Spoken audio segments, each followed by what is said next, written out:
அதிமுகக்கும் இது வந்து ஒரு மிகப்பெரிய வந்து சந்தோஷமா கொண்டாட வேண்டிய நாளுங்க இது. ஆனா கொண்டாடுறதுக்கு காரணம் என்னன்றது எனக்கு தெரியலையே. அம்மையார் ஜெயலலிதா வந்து இதுக்காக எவ்வளவு போராடினாங்கன்னு தெரியுமா?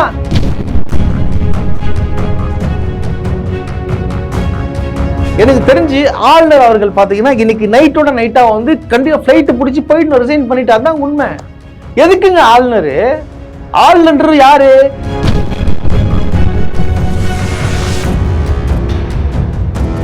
விஜய் என்ன போஸ்ட் போட்டிருக்காருன்னு பாத்தீங்கன்னா, கேஸ் சிலிண்டர் மானியம் வந்து நீங்க ஏன் கொடுக்கல, திடீர்னு வந்து எதுக்கு இது மாதிரி போட்டாருன்னு தெரியல. அங்க என்ன நடந்துட்டு இருக்கு, சம்பந்தமே இல்லாம தூக்கின்னு வந்து நீங்க ஏன் 100 ரூபாய் அந்த மானியம் கொடுக்கல அப்படின்னு சொல்லிட்டு விஜய் என்ன கேக்குறாரு. ஆனா நேத்து வந்து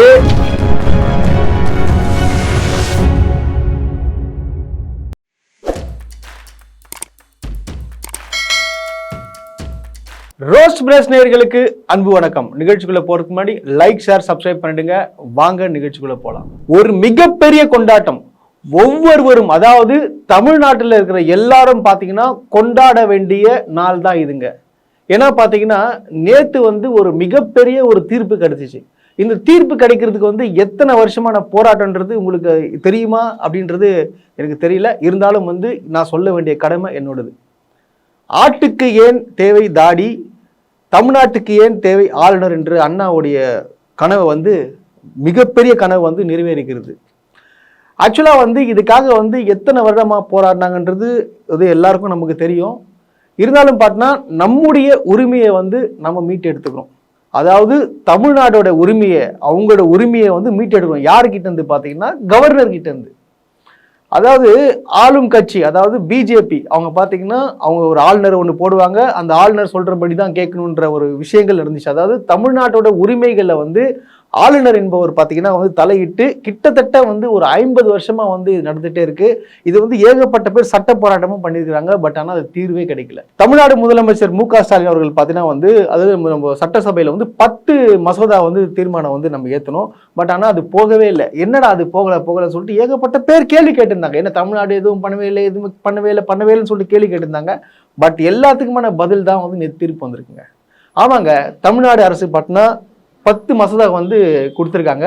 அந்த மசோதா என்னென்னு பார்த்தீங்கன்னா, ஆளுநருக்கு பதில் முதலமைச்சரை பல்கலைக்கழக வேந்தராக்க மசோதா வந்து கொடுத்துருக்காங்க.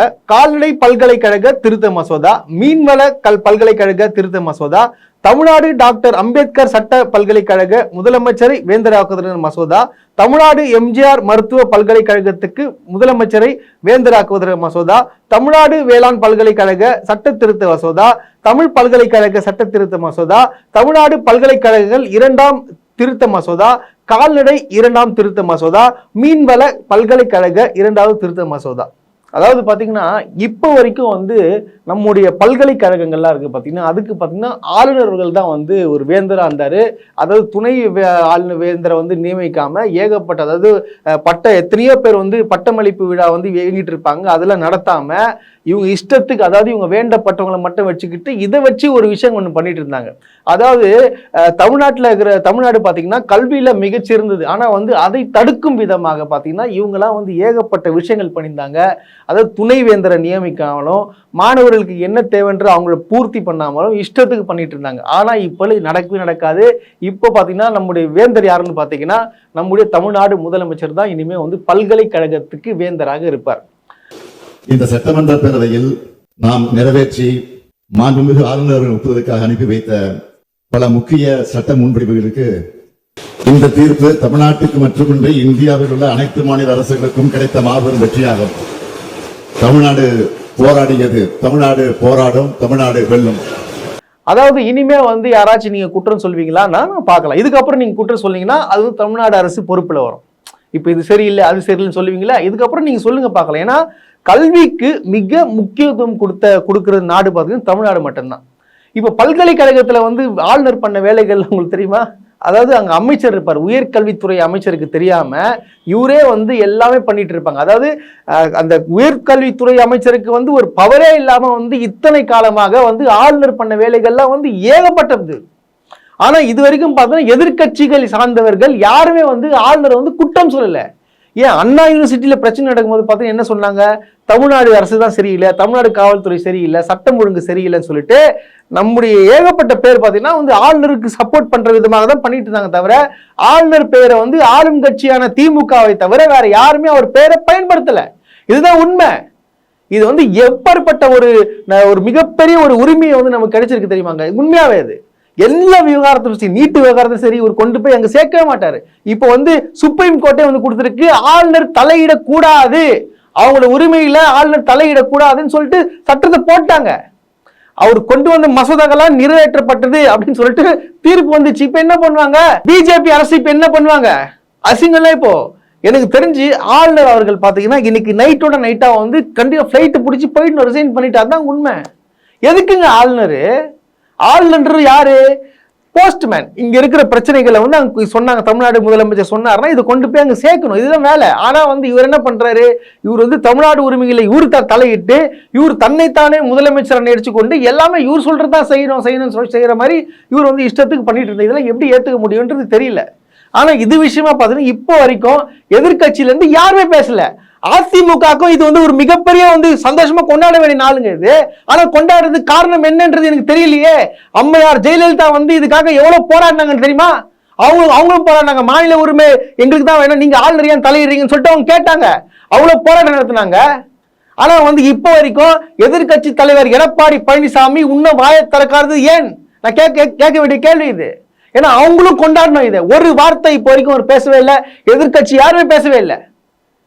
இதெல்லாம் கேட்டா இல்ல இப்போ வந்து இதை பத்தி பெருமையாவும் பேச மாட்டாங்க, எதுக்கு தான் பேச மாட்டாங்க. ஏன்னா வந்து இவங்களுடைய வன்மம் என்னன்னா திமுக அரசை வந்து குற்றம் சாட்டணும்.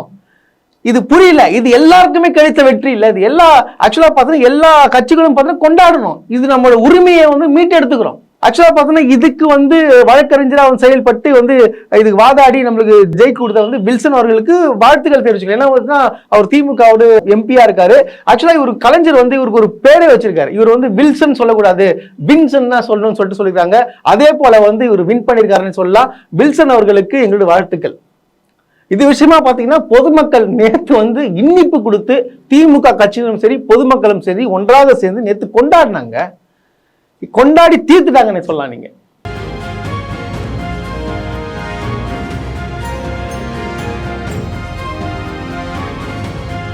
பல போராட்டங்களுக்கு பிறகு ஒரு மிகப்பெரிய ஒரு சாதனை நாளாக வந்து அமைஞ்சது வந்து எனக்கு ரொம்ப வந்து பெருமையா இருக்கு. இது வந்து எல்லாரும் வந்து நினைச்சு பெருமை பண்றத நான் கேட்டுக்கொள்கிறேன்.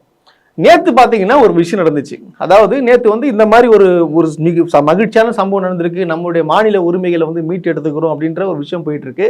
இதை மறைக்கும் வகையாக அதாவது பிஜேபியின் செல்ல பிள்ளை, கடைசி பிள்ளை ஒருத்தர் இருக்காரு. யார் தெரியுமாங்க? வேற யாருமே கிடையாது, நம்ம விஜய் அண்ணா தான். விஜய் அண்ணா என்ன போஸ்ட் போட்டிருக்காருன்னு பாத்தீங்கன்னா, கேஸ் சிலிண்டர் மானியம் வந்து நீங்க ஏன் கொடுக்கல, திடீர்னு வந்து எதுக்கு இது மாதிரி போட்டாருன்னு தெரியல. அங்க என்ன நடந்துட்டு இருக்கு, சம்பந்தமே இல்லாம தூக்கின்னு வந்து நீங்க ஏன் 100 ரூபாய் அந்த மானியம் கொடுக்கல அப்படின்னு சொல்லிட்டு விஜய் அண்ணா கேட்கிறாரு.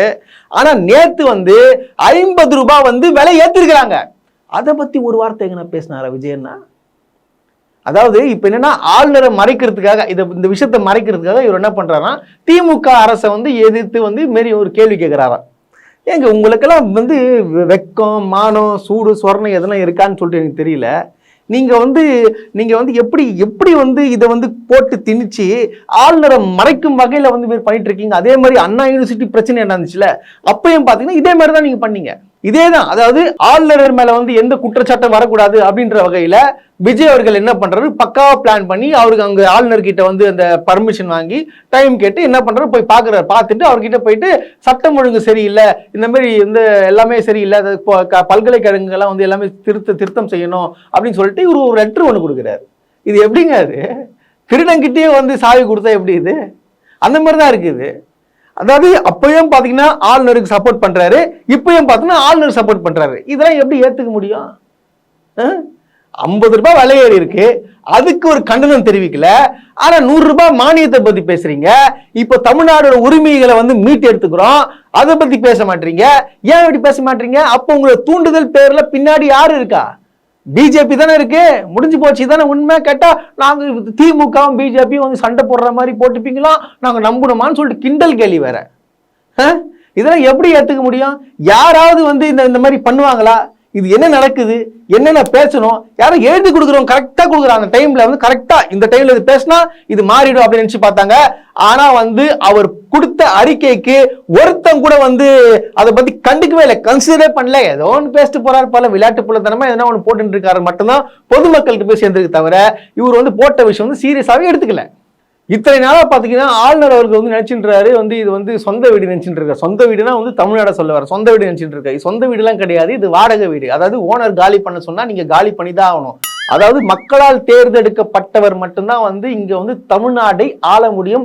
ஃபுல் அண்ட் அவங்க கிட்ட மட்டும்தான் கண்ட்ரோல் இருக்கணும். நீங்க வந்து உள்ள பூந்து எனக்கும் உரிமை இருக்கு இதெல்லாம் பண்ணக்கூடாது. அதாவது நீங்க எனக்கு தெரியும் இப்போ வந்து நீ டெம்போ டிராவல்லாம் புக் பண்ணி உங்களுடைய வண்டி பேக் பண்ணிட்டு ரெடி பண்ணி ஏர்போர்ட்டுக்கு கிளம்புறா இருப்பீங்கன்றது எனக்கு தெரியும். அது கொஞ்சம் என்ன சொல்லுவாங்க, ரோஷம் மானம் சூடு சொரணை இருக்கிறவங்க இந்நேரத்துக்கு கிளம்பிட்டு இருப்பாங்க. பட் பிஜேபியில் இருக்கிற நீங்க என்ன பண்றதுன்னு தெரியல.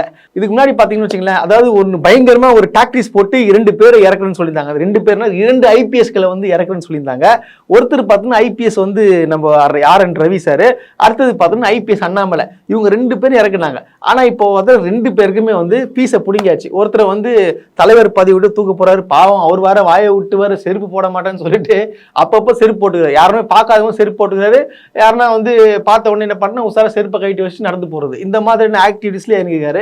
இவர் பாத்தீங்கன்னா நான் தான் பெரிய இது அதுன்னு சொல்லிட்டு ஆனவனா வந்து கோச்சிங் போறது, எப்படி எதுனா ஒன்று அறிக்கை விடுறது, பல்கலைக்கழக மீட்டிங்ல போயிட்டு மும்மொழி கொள்கையை பத்தி பேசுறது, இதெல்லாம் வந்து பேசியிருந்தாரு. இதுக்கப்புறம்லாம் ஒன்று பீஸ் பிடிங்கியாச்சு. இப்போ என்ன பண்ணலான்னு பார்த்தீங்கன்னா 2 பேருமே தயவு செய்து தமிழ்நாடை விட்டு கிளம்புங்க. நான் மீண்டும் ஒரு முறை பெருமையோட சொல்லிக்க விரும்புகிறேன், தமிழ்நாடு போராடும், தமிழ்நாடு வெல்லும்.